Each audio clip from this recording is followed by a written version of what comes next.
спад на износа у нас за втора поредна година, отчита статистиката.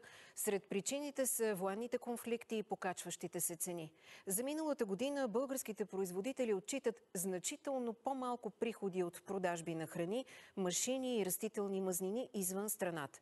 През 2024 стойността на износа намалява с 3,3%, след като през 2023 беше отчетен още по-сериозен спад от 6,5 на 100. Репортаж на Зоя Велинова. Стойността на изнесените от България стоки през миналата година надхвърля 84 милиарда лева и е с близо 3 милиарда лева по-малко в сравнение с предходната година. Това показват данни на статистиката. Основен пазар за българските стоки са страните от Евросъюза.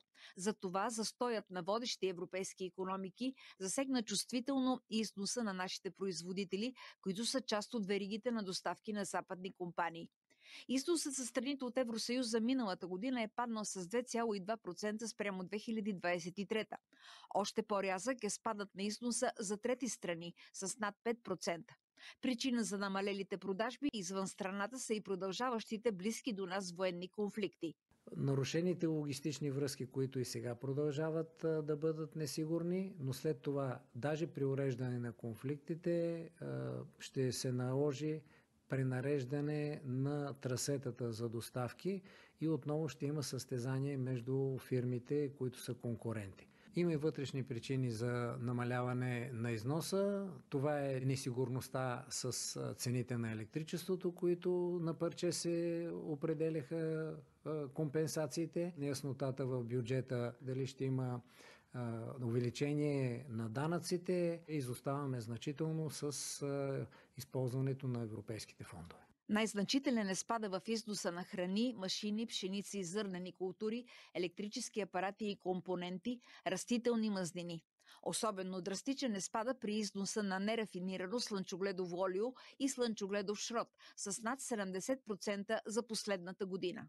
Основната причина е ниските добиви на слънчоглед, високите цени, на които се предлага слънчогледа, намалените обеми от внос, тъй като в Украйна се въведе лицензионен режим, загубихме пазарите, затворихме заводите. Притеснително е намалението във вноса за машини, съоръжения и оборудване, което означава, че не се поемат нови инициативи за нови производства и това е фактор, който действа в обратна посока на увеличаване на износа.